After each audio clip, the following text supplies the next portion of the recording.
시청자 여러분 안녕하십니까? SK브로드밴드 주간 종합 뉴스입니다. 건강용품과 개척교회발 코로나19 확산세가 지속되고 있습니다. 자세한 소식 전해드립니다. 인천시가 코로나19 위기 극복을 위해 5천억 원 규모의 추가 지원 대책을 내놨습니다. 핵심 내용은 소비 활성화와 일자리 창출인데요. 인천이음카드 캐시백 지원을 확대하고 공공일자리 17,000개를 제공합니다. 이정윤 기자가 보도합니다. 인천시가 코로나19 극복을 위해 재정 지원을 확대하기로 했습니다. 추가 지원 예산은 총 5,012억 원.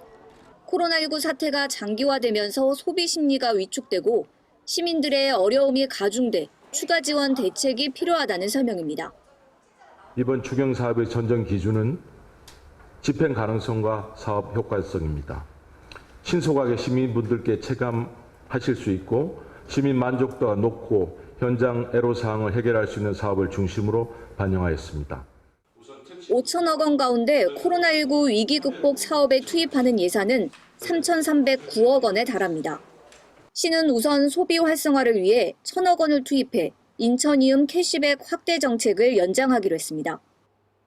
8월까지 연장하고 사용 추이를 분석해 추가 연장도 검토한다는 계획입니다. 인천이음은 현금성 지원 사안보다 지역경제 활성화에 효과적인 정책이라고 판단하고 있습니다. 지역 내 소상공인, 자영업자분들의 경제적인 어려움을 해소함과 동시에 실제로 시민분들께 1인당 연 26만 원의 소비 지원금을 지원해 드리는 효과를 거둘 수 있습니다. 인천시는 일자리 창출 사업에도 1,309억 원을 투입합니다. 취약계층에게 공공일자리 17,000개를 제공하고 청년을 고용하는 중소기업에는 특별 자금을 지원합니다. 또 운수와 항만, 관광 분야 등 코로나19로 피해를 입은 기업들에게 437억 원 규모의 맞춤형 지원 사업을 추진합니다. 인천시는 지역 현안을 해결하기 위해 예산 1,703억 원도 편성했습니다. 검단 중앙공원과 소래습지 생태공원, 중앙공원 지하주차장 조성 사업이 대표적입니다. 이외에도 수도권 메리지 종료와 생활 폐기물 감량을 위해 예산 252억 원을 투입할 예정입니다. 인천 뉴스 이정윤입니다. 인천 지역 코로나19 연결고리가 끊이지 않고 있습니다. 물류센터와 종교 소모임 등 수도권을 중심으로 산발적 지역 감염이 확산하고 있습니다. 더 큰 문제는 최초 감염 경로를 알 수 없는 확진 사례가 늘고 있다는 건데요. 감염 경로는 오리무중인데 접촉자들이 잇따라 감염돼 방역당국은 비상입니다. 이정윤 기자의 보도입니다. 인천 중구의 한 건강식품 판매업소입니다. 직원인 72년생 여성 A씨가 확진 판정을 받은 건 지난 1일입니다. 지난달 29일부터 기침과 근육통, 발열 증상이 나타났는데 증상이 발현된 이후에도 가게에서 일을 하고 남동구 소재 병원과 교회를 다닌 것으로 확인됐습니다. 이 터지고도 몰랐는데 하루 울거리고 그랬어. 왜 그러냐니까. 문제는 A씨의 감염 경로를 알 수 없다는 겁니다. 확진자가 발생한 업소입니다. 이 확진자의 감염 경로를 아직 찾지 못한 가운데 확진자의 접촉자도 양성 판정을 받았습니다. 현재까지 A씨와 관련된 확진자는 3명입니다. A씨와 접촉한 47년생 여성 B씨와 44년생 남성 C씨가 잇따라 감염됐고 C씨의 동거인인 50년생 여성도 확진 판정을 받았습니다. 감염 경로는 오리무중인데 접촉자들의 확진이 잇따르자 지역사회 감염 확산 우려가 커지고 있습니다. 방역당국은 인천과 서울 등 수도권 지역 주민들은 다음 주말까지 각종 모임과 행사를 취소하고 집에 머물러 달라고 거듭 강조했습니다. 감염 경로를 명확히 알 수 없는 사례가 늘어나고 있습니다. 조금이라도 방심하는 순간 코로나19 바이러스는 그 방심을 틈타 또 다른 집단 감염을 일으키고 있는 상황입니다. 인천시는 안전문자를 발송해 해당 업소 방문자들은 검사를 받을 것을 권유하고 있습니다. 인천 뉴스 이정윤입니다. 인천에서 온 공무원까지 확진 판정을 받으면서 구청 건물이 폐쇄됐죠. 코로나19에 누구도 예외가 없음을 보여주고 있습니다. 인천 공직사회의 마스크 미착용 문제를 보도해드린 바 있는데 공무원이 확진 판정을 받은 날도 문제는 여전했습니다. 이형구 기자가 취재했습니다. 인천의 한 구청.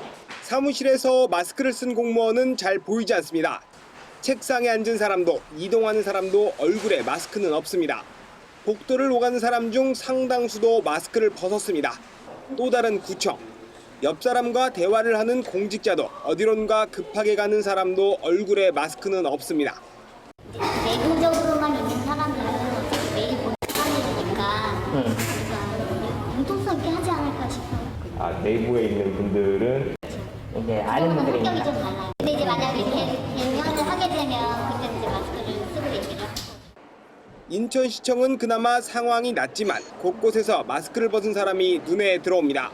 결국 인천 공직사회로까지 번진 코로나19. 방역당국이 이날도 변함없이 강조한 방역수칙은 일부 공직자들이 어긴 바로 이것입니다. 소수의 인원이 좁은 공간에서 밀접하게 모여 마스크를 쓰지 않고 찬송, 기도 등을 한 결과 73%에 달하는 참석자가 감염되는 결과가 나타났습니다. 대면 접촉이 불가피한 경우라면 반드시 마스크 착용과 거리 두기, 손 씻기 등 방역 수칙을 준수하여 진행해 주시고 코로나19는 잠시 긴장의 끈을 놓는 곳에 어김없이 침투한다고 방역 당국은 강조합니다. 공직사회도 예외가 아닌 만큼 긴장이 필요해 보입니다. 인천뉴스 이영우입니다. 지난달 27일 각 초등학교가 1, 2학년생부터 순차적인 등교 수업을 시작했습니다. 그런데 학교 등교가 시작되면서 지역 아동센터에서 긴급 돌봄 서비스를 받는 아동들이 점심을 굶는 일이 발생하고 있습니다. 어찌된 일인지 NIB 원태규 기자가 취재했습니다. 동구에 위치한 한 지역 아동센터입니다. 이곳에서 긴급 돌봄 서비스로 점심을 지원받는 아동은 9명. 하지만 이날 점심은 7명분만 전달됐습니다. 지난 27일 초등학교 1, 2학년의 등교 수업이 시작되면서 지자체가 초등학교 1, 2학년의 점심 지원을 중단했기 때문입니다. 이제 빨리 대책을 찾지 못하고 또 사실 이런 사태를 준비할 수 없는, 그러니까 준비할 시간도 없이 이렇게 맞아들이게 돼서 사실 너무 당황스러웠습니다. 지역 아동센터에 지원되던 긴급 돌봄을 중단한 건 초등학교가 등교 수업을 시작했기 때문입니다. 그런데 학기가 시작됐지만 제대로 된 등교 수업이 이루어지지 않고 있다는 게 문제입니다. 코로나19로 등교를 하고 싶어도 할 수 없는 아동들이 지역 아동센터를 찾지만 지원은 끊긴 상황입니다. 당장 3일부터는 이곳 아동센터를 이용하는 아동 9명 모두는 점심을 지원받을 수 없게 됩니다. 인천시 교육청은 취약계층을 대상으로 중식을 지원하는 방안을 시행하겠다고 밝혔습니다. 지금 원격 수업을 하다 보니까 아이들이 학교 급식을 못하고 그냥 가는 경우가 많아서 이런 문제가 나온 것 같긴 해요, 지금. 저희 같은 경우는 학교 중 미급식이면 학교에서 그런 학생들 대상으로 해서 이제 상품권을 지급해주도록 저희는 안내 공문이 나갔어요. 하지만 시교육청의 대안에도 비판이 제기되고 있습니다. 점심을 지원받기 위해서 학생 스스로가 교육청이 정한 기준에 맞는 취약계층임을 증명해야 하기 때문입니다. 이 말은 우리 아이들에게 다시 한번 이제 자기의 가난을 증명하고 자기가 취약한 거를 증명하라고 하는 것이거든요. 이것은 절대로 이제 교육적인 처사라고 볼 수가 없습니다. 취약계층의 점심값을 지원하는 정책의 중심엔 아이들이 있어야 한다는 비판이 제기되고 있습니다. NIB 뉴스 원태규입니다. 코로나19로 지역 농가들의 피해도 속출하고 있는데요. 농민수당, 이른바 농민기본소득을 도입하는 지자체가 늘고 있습니다. 충남도는 연간 60만 원이던 농어민수당을 80만 원으로 인상했습니다. 공익직불제까지 포함하면 농가당 200만 원 이상을 받게 됩니다. 송용환 기자입니다. 천안의 한 로컬푸드 직매장, 지역 농산물 진열대가 텅 비었습니다. 코로나19로 소비 심리가 위축되자 농사를 포기하는 농가가 늘었기 때문입니다. 소비가 안 돼서 또 수익이 연결가 안 되니까 지금 여러 농가들이 또 농산물 생산도 포기하고 있는 실정입니다. 이런 가운데 충남도가 당초 60만 원이었던 농어민 수당을 80만 원으로 20만 원 올렸습니다. 농어민 수당을 지급하는 자치단체 중 가장 많은 금액입니다. 충남에 1년 이상 주소를 둔 농가와 임가, 어가 등 총 16만 가구가 지급 대상입니다. 예산은 1,320억 원으로 충남도가 40%, 나머지 60%는 각 시군이 부담합니다. 코로나19 극복 긴급생활안전자금 지원 사업이 집행 잔액이 발생하였고 이를 활용하여 농어민 수당을 인상하자는데 시장님, 군수님께서 뜻과 의지를 모아주셨습니다. 농민들의 반응도 좋습니다. 상당히 좀 의미 있는 부분인데 또 고맙게 생각도 하고요. 그리고 이제 뭐 보기에 따라서는 금액이 적다, 많다 이렇게 평가할 수는 있겠지만 일단은 처음 시작을 했다는 자체의 의미가 굉장히 크게 부여를 해야 될 테고. 한편 충남은 지난달부터 이달 말까지 공익직불제 신청을 받고 있습니다. 0.5헥타르 이하는 면적에 상관없이 연간 120만 원을, 이보다 면적이 큰 경우엔 1헥타르당 최대 205만 원을 지급합니다. 중부뉴스 송용환입니다. 한낮의 기온이 30도가 넘는 폭염이 시작됐습니다. 올여름은 예년과 비교해 무더위가 기승을 벌일 걸로 전망됐는데요. 코로나19로 인해 대부분의 무더위 쉼터가 문을 닫은 상태라고 합니다. 어르신들은 오갈 곳이 없습니다. 김민재 기자가 보도합니다. 최고 기온이 33도가 넘은 한낮의 달성공원. 어르신들이 삼삼오오 그늘 및 의자에 모여 더위를 피해봅니다. 부채까지 들고 나왔지만 더운 건 마찬가지. 달성공원 관리사무소 건물에 들어가면 무더위 쉼터가 있지만 코로나19로 인해 문을 닫은 지 벌써 3개월이 넘었습니다. 에어컨이 있으니까 에어컨 덕택에 시원하니까 이용을 많이 하죠. 할 수 없지 못합니까? 수리를 못하니까 앉아가 쉬다가 운동하다가 이러다 집에 가는 수밖에 없어요. 어르신들은 더위를 식히기 위해 공원을 비롯한 실외에 마땅한 장소를 찾아다니는 상황입니다. 밑에 지하에 가서 좀 앉아 놓다가 이어 놓다 그래.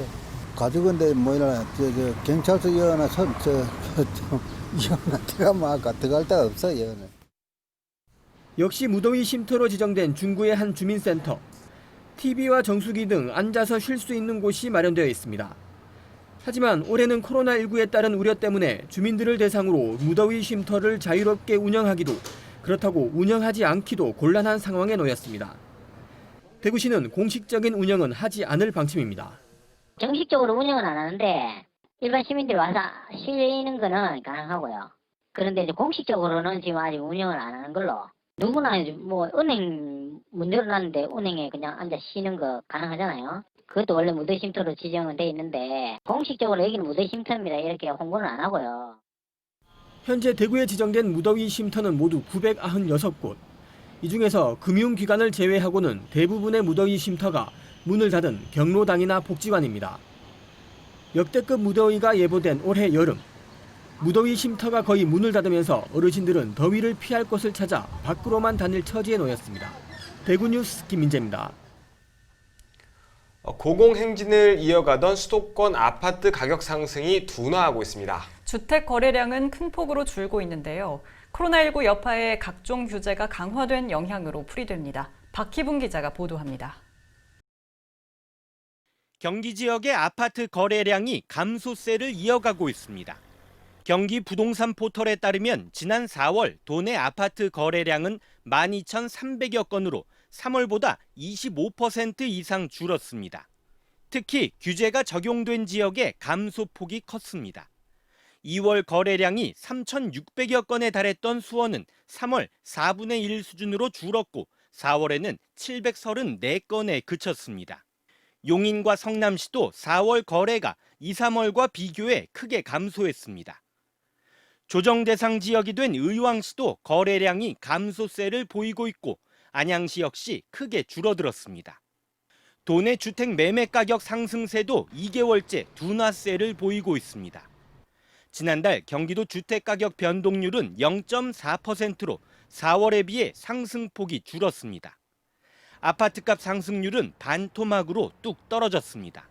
주택가격은 올 들어 1월부터 3월까지 꾸준히 오르다 상승세가 약해지고 있는 추세입니다. 코로나19로 인한 경기 침체와 보유세 부담으로 인해 매수 심리가 얼어붙고 있다는 분석입니다. 매수자들이 조금 관망하고 있어요. 이런 상황이다 보니까 이제 뭐 당연히 거래가 좀 줄어들 수밖에 없고 경기 지역 같은 경우는 뭔가 좀 시세를 반등시킬 만한 지금 요인이 지금 따로 없는 상태이기 때문에.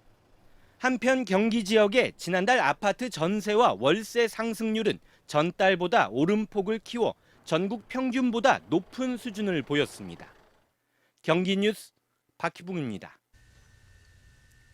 인천시가 코로나19 감염 확산을 막기 위해 오는 14일까지 다중이용시설에 대한 운영 자제를 권고했습니다. 해당 시설은 종교시설과 장례식장, 예식장, 요양원 등 인천 지역 4,800여 곳입니다.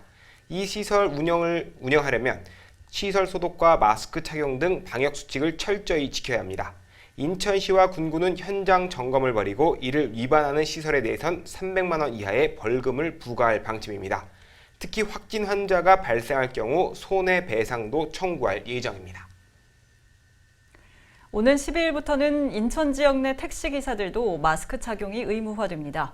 인천시는 코로나19 감염 확산을 막기 위해 택시기사가 의무적으로 마스크를 착용하도록 행정명령을 공고했다고 밝혔습니다.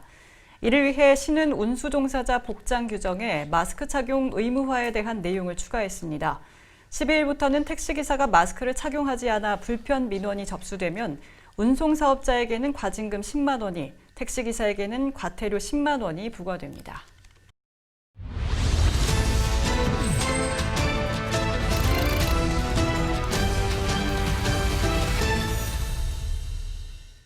서울 외곽 순환도로의 명칭이 수도권 순환도로로 변경됩니다.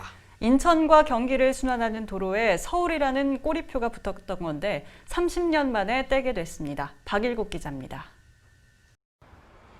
지난 91년 경부고속도로와 연결되는 성남 하남 구간을 시작으로 개통된 서울 외곽 순환도로. 민자로 건설된 북부 구간이 지난 2007년 말에 개통되면서 수도권의 주요 도시를 연결하는 가장 중요한 간선도로 역할을 맡아왔습니다. 총 연장 128km 중에서 서울 통과 구간은 송파와 강동구, 북부의 노원구 일부 등 약 10여 킬로미터, 남동구와 계양구 등 인천시 통과 구간과 비슷하지만 도로 이름에는 서울이라는 꼬리표를 달아왔습니다. 네, 경기도도 사실은 더 크잖아요. 경기 예속돼 있는 듯한 느낌? 그런 게 좀 싫었죠. 이게 경기도를 관통하고 수도권 전체를 이렇게 순환하는 도로인데 서울만 외곽도로라고 해서 서울 외곽도로라고 해가지고 서울만 부각시키는 거는 좀 잘못됐다고. 서울 외곽순환도로의 이름이 수도권 제1순환도로로 변경됩니다. 현재 건설 중인 제2순환도로를 감안해 제1순환도로라는 명칭이 붙었습니다. 명칭 변경은 민선 7기 출범 이후 경기도가 계속 요구해온 사안으로 인천시와 서울 통과 구간의 자치구들까지 동참해왔습니다. 서울 외곽 또는 외곽도로 이런 표현들이 상당히 많이 있어서 우리 경기도민들 입장에서는 우리가 서울의 외곽이냐, 우리도 대한민국 최대 지방정부의 중심이 되는 대한민국의 중심인 지방정부다. 경기도는 변경고시 등 법률 절차를 신속하게 마무리하고 도로 표지판과 교통정보 시스템 변경 작업에 착수할 예정입니다. 경기도는 혼란 방지를 위해 8월 말까지만 기존 명칭을 사용하고 도로 표지판 변경을 계속 진행해 9월 1일부터는 새로운 명칭으로 모두 변경할 계획입니다. 경기뉴스 박일국입니다. 송도국제도시와 마주한 시흥 105지구가 경제자유구역으로 지정됐습니다. 정부는 5조 원 규모의 생산 유발 효과를 기대하고 있습니다. 심재호 기자가 보도합니다. 경제자유구역으로 지정된 시흥 105지구는 서울대 시흥 스마트 캠퍼스, 시흥 105, 서울대 병원 등 산학연 연계에 유리한 앵커 시설이 들어서고 있는 곳입니다. 특히 주변에 시와 MTB 및 시흥 스마트 허브 등과 함께 산업활동의 집적지로 개발이 가능한 큰 장점을 지녔습니다. 따라서 교통과 물류, 사람이 모이는 수도권 유일의 신성장 거점 지역으로 기대가 모아지고 있습니다. 수도권에서 유일하게 시흥시가 선정이 됐는데 우리 시흥시가 수도권을 대표하는 또 경제구역으로서 앞으로 이 지역 경제와 또 경기도 그리고 대한민국 경제를 선도하는 그런 계기가 될 수 있기를 앞으로 기대하겠습니다. 경제자유구역 지정에 따라 시흥 105지구는 2027년까지 총 사업비 1조 6,681억 원이 투입돼 6, 해, 공, 무인 이동체 연구단지와 글로벌 교육, 의료, 복합 클러스터가 조성됩니다. 시흥 105지구 경제자유구역 지정으로 국내의 투자기업에는 각종 세제 혜택과 자금도 지원을 받을 수 있습니다. 뿐만 아니라 외국인 투자기업에는 조세 감면, 수도권 정비법의 각종 규제 완화, 외국 교육, 의료기관 설립 허용 등 정주 환경이 개선되고 국공유지 임대와 임대료 감면 등의 인센티브가 제공됩니다. 외국 자본 투자가 활성화될 것이란 기대를 갖게 하는 대목입니다. 또 시흥시는 경제 자유구역 개발에 따라 5조 286억 원의 생산 유발 효과, 1조 9,622억 원의 부가가치 유발 효과, 15,897명의 고용 유발 효과 등 경제적 파급 효과가 클 것으로 분석했습니다. 이처럼 100곳 경제 자유구역은 시흥 지역 내 직간접 소득 창출 효과뿐만 아니라 다양한 분야에서 고용 창출 효과를 유발해 지역 경제 활성화에 크게 기여할 것으로 기대하고 있습니다. 시흥 100곳 지구의 경제 자유구역 지정으로 시흥시뿐만 아니라 인근 서해안권 도시들에게도 산업 성장 기반을 확보하고 4차 산업혁명에 대비해 혁신 생태계를 구축하기 위한 발전 동력의 초석이 될 것이란 전망입니다. 경기뉴스 심재호입니다. 인천시가 검단중앙공원 조성 사업을 본격적으로 추진합니다. 시는 541억 원을 투입해 오는 2022년까지 공원을 조성한다는 계획입니다. 이정윤 기자의 보도입니다. 인천시가 검단중앙공원 조성을 위한 실시계획 인가를 고시했습니다. 교통영향평가와 소규모 환경영향평가 등 각종 행정 절차를 이행하고 공원 조성 사업에 착수한 겁니다. 검단중앙공원은 서구 왕길동 일대에 60만 5,700제곱미터 규모로 조성됩니다. 사업비는 보상비 471억 원, 공사비 70억 원 등 총 541억 원입니다. 토지와 지정물 보상을 완료한 뒤 공사에 착수하면 2022년 말쯤 조성 사업이 완료될 것으로 보입니다. 검단중앙공원이 오늘 실시계획 인가 고시됨에 따라 하반기부터 보상을 추진하여 2022년까지 숲속에서 여가를 즐길 수 있는 자연생태형 공원이 조성될 수 있도록 최선을 다하겠습니다. 공원 일대에는 현재 둘레길이 조성돼 있어 많은 시민들이 이용하고 있습니다.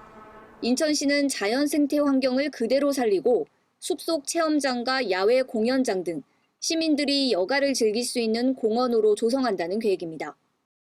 한편 검단중앙공원은 지난 2015년 검단중앙공원 개발조합과 민간특례 사업 추진을 위한 양해각서를 체결했지만 한남정맥 훼손 등을 이유로 제동이 걸렸습니다. 이후 인천시가 재정사업으로 추진하자 조합 측은 반발하며 취소 처분 소송 등을 제기했지만 잇따라 기각됐습니다. 인천뉴스 이정윤입니다. 남동구와 더불어민주당 남동구 지역위원회가 올해 첫 당정 협의회를 열었습니다.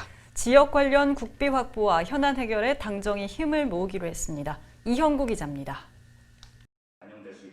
21대 국회 임기 시작과 함께 남동구 집행부와 지역 여당 의원들이 한자리에 앉았습니다. 먼저 한적한 지역 현안 해결에 힘을 모으기로 했습니다. 남동구는 이날 구월동 주차장 조성을 비롯한 4가지 신규 사업에 당의 협조를 주문했습니다. 또 남동 노인복지관 건립과 남촌동 도시재생 뉴딜 사업 선정에도 지원을 요청했습니다.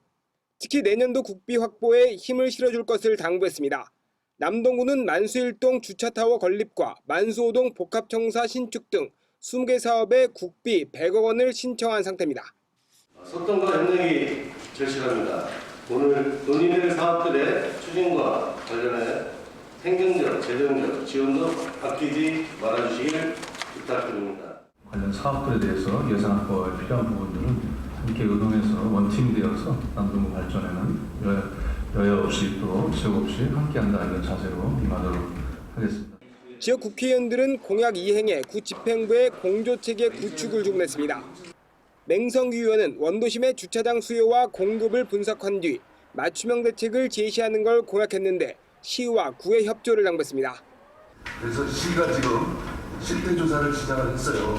남동구는 4개 동인데 저희 각 지역에는 구월동하고 남촌동 부족한 주차장 면적에 대해서 어떤 방식으로 해결할 건지, 예를 들어서 국고를 따와서 해결할 건지 시민이나 구비를 들여서 해결할 건지가 방안이 찾아지기 때문에 철도망과 도로망 확충을 통한 남동구의 교통혁명을 공약한 윤관석 의원도 구 집행부에 힘을 모아달라고 주문했습니다. 교통혁명 문제를 얘기하면서 TSP의 조기 추진 그리고 또 제2경인철도의 예타 심사에 대한 그 빠른 진행 그리고 서울창 김포 지역고속도로 조기 착공 같은 중요한 교통 문제를 얘기했습니다. 함께 힘을 모아주시길 바라고요. 한편 이날 간담회는 당초 간석동의 한 호텔에서 열릴 예정이었지만 코로나19 확산으로 구청 청사에서 진행됐습니다. 간담회는 더불어민주당 소속 남동구 지역 시구위원도 함께했습니다. 인천뉴스 이영구입니다. 인천시회가 지난 4일 의장단과 상임위원장 회의를 열어 후반기 원구성 방식을 논의했습니다. 전반기에 직책을 맡은 의원들은 후반기에 모두 불출마하기로 했는데요. 외부 입김을 차단하고 자체 선거로 원구성을 완료하기로 했습니다. 이형구 기자입니다. 2018년 지방선거 당선 후 2년을 보낸 제8대 인천시의회. 후반기 원구성이 코앞으로 다가면서 의장단과 상임위원장 자리를 두고 물밑 작업이 치열합니다. 일단 전반기 의회를 이끈 의원들은 후반기엔 모두 불출마를 선언했습니다. 직책을 맡았던 우리 의원님들은 후반기에는 어떠한 직책도 맡지 않고 대기종군하면서 300만 인천 시민들만 위해서 낮은 자세로 열심히 일을 하겠다고 저희가 오늘 결론을 내렸습니다. 후반기 의장으로는 신은호 의원이 유력합니다. 전반기에 직책을 맡지 않은 유일한 재선 의원이기 때문입니다. 사실상 2명의 부의장과 5명의 위원장 자리를 두고 경합이 치열한 상황. 37석 중 34석을 가진 더불어민주당은 자치선거관리위원회를 구성해 원구성을 위한 선거를 진행하기로 했습니다. 국회의원을 비롯한 지역위원장이 의장단 선출에 개입했던 관행을 깨고 민주적 절차로 의장과 부의장, 상임위원장 등을 선출하겠다는 각오입니다. 선거관리위원회를 이번에 구성을 했다는 거는 다음에 출마를 안 하실 분들 위주로 민주적 절차로 투명성 있게 되기 때문에 이 부분이 정말 민주의회에서는 굉장히 바람직하고 기초의회에서도 이런 모범적 사례를 보셨으면 좋겠다, 아니면 함께 해주셨으면 좋겠다라는. 인천시회는 7월 1일에 의장과 부의장 선거를 치르고 2일에 상임위원장과 운영위원장 등을 뽑을 예정입니다. 3석을 갖고 있는 야당은 전반기에 어떤 직책도 얻지 못했습니다.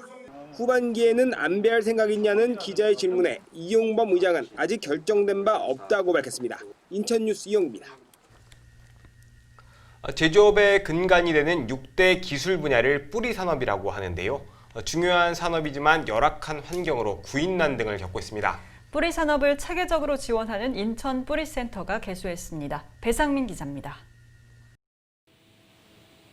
주조, 금형, 용접, 표면 처리, 소선 가공, 열처리 등 6대 기술 분야를 일컫는 뿌리산업.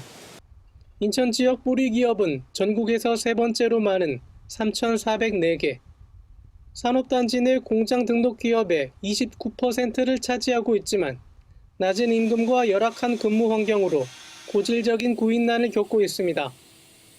제조업 품질 경쟁력의 근간인 뿌리산업의 체계적인 육성이 본격화됩니다.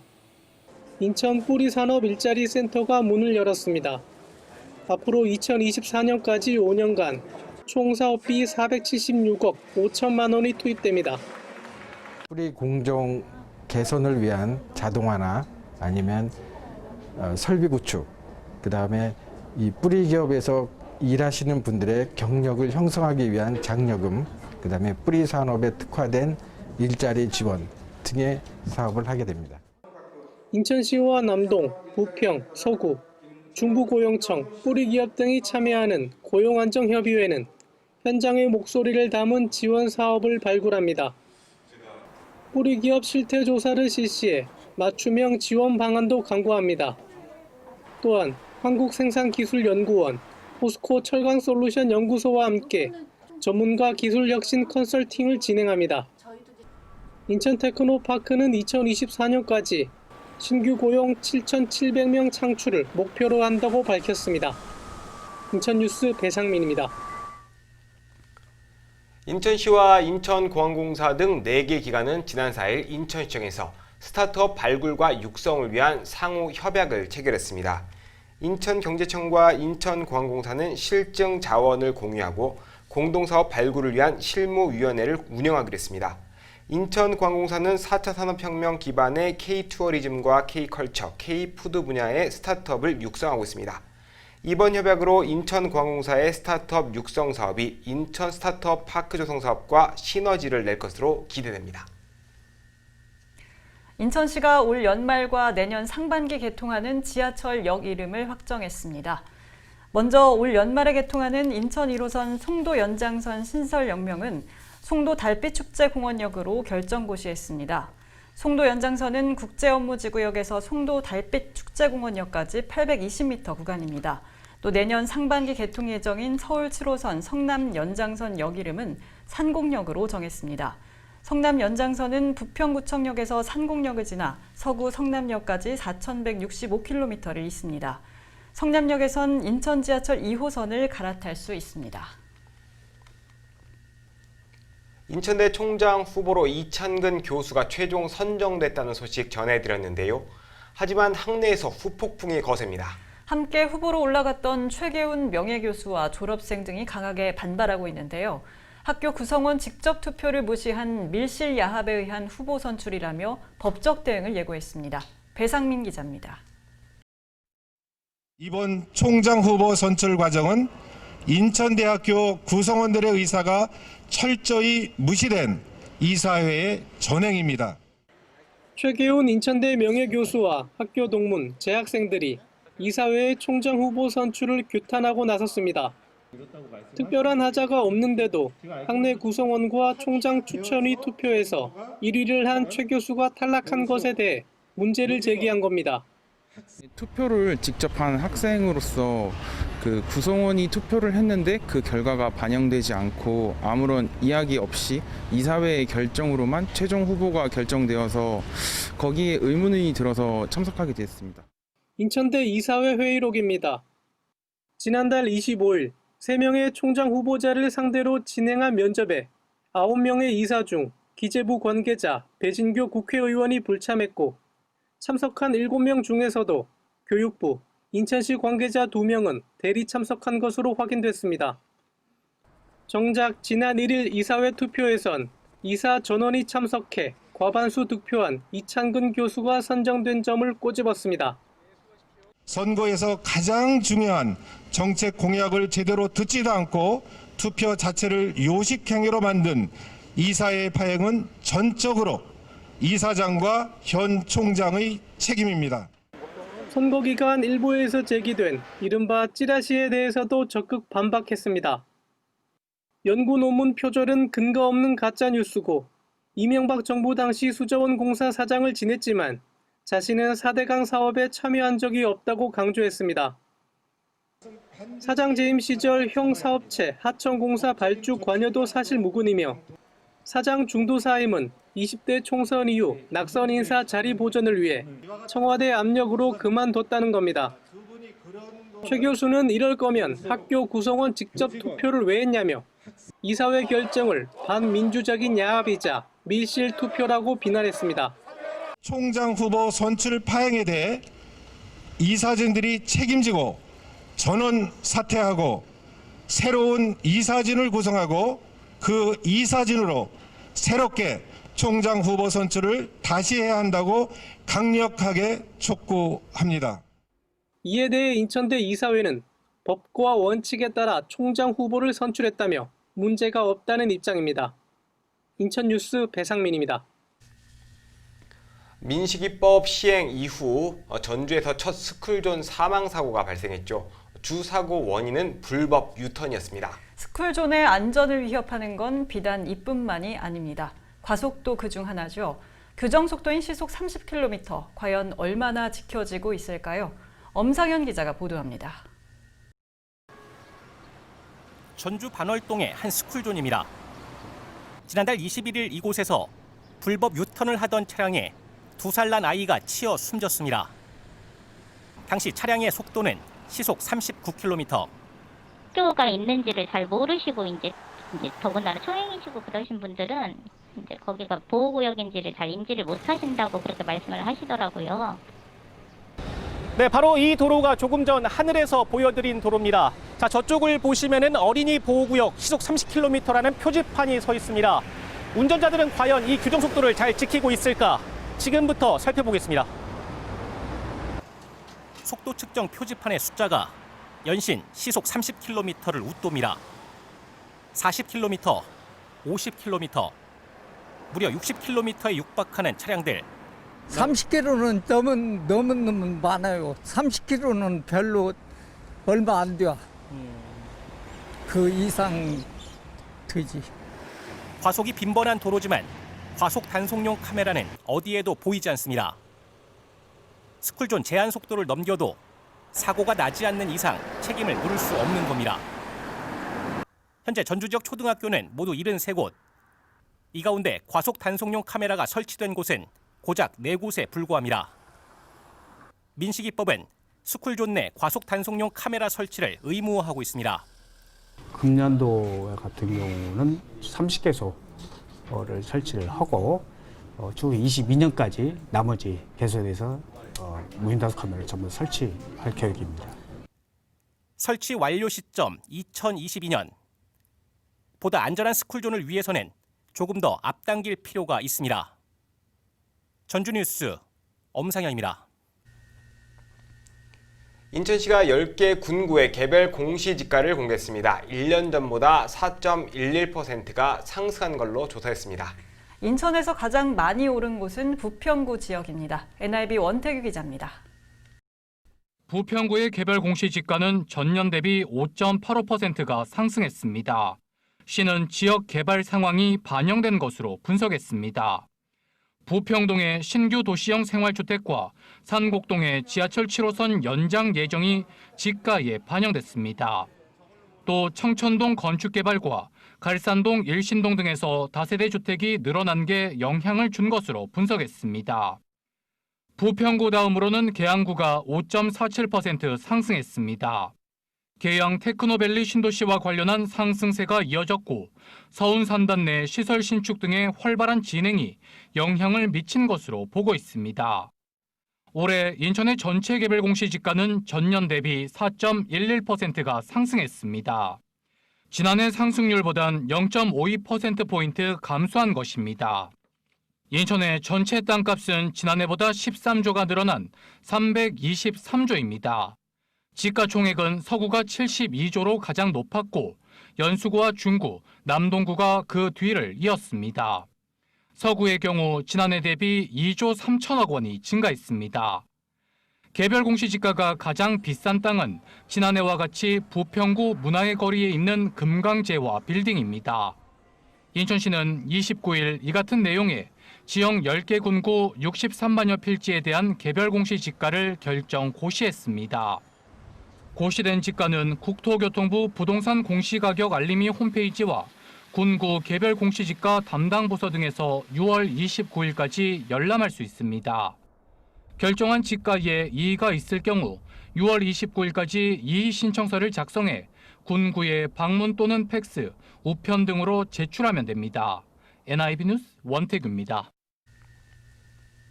동구는 지역 최대 문화축제인 화도진 축제를 열지 않기로 했습니다. 구는 매년 5월 개최하던 화도진 축제를 코로나19 여파로 하반기로 연기하는 방안을 검토했지만 결국 취소했습니다. 구 관계자는 수만 명이 운집하는 축제에서 방역수칙을 준수하는 것은 사실상 불가능하다고 취소 배경을 설명했습니다.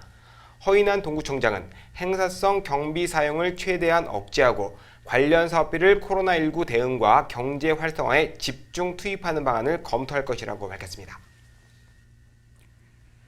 남동 스마트밸리 예정지에 대한 개발 행위 허가 제한이 2년 연장됐습니다. 남동구는 남촌동 625의 31번지 일원의 개발 행위 허가 제한을 2022년 4월 6일까지 연장했다고 밝혔습니다. 구는 이번 고시를 통해 개발 대상지의 대상 필지도 변경했습니다. 개발 행위 제한이 연장된 지역은 남촌동 625의 31번지 일원이며 대상 토지는 사유지 78개 필지를 포함해 모두 138개 필지입니다. 개발 행위 허가 제한 대상은 건축물의 건축, 공작물 설치, 토지 형질 변경 등입니다. 수도권을 강타하고 있는 코로나19 확산세가 꺾이지 않고 있습니다. 씻기와 기침 예절, 마스크 착용 등 개인 방역 수칙을 잘 지켜야겠습니다. 이상으로 SK 브로드밴드 주간 종합 뉴스를 마칩니다. 시청해주신 여러분 고맙습니다.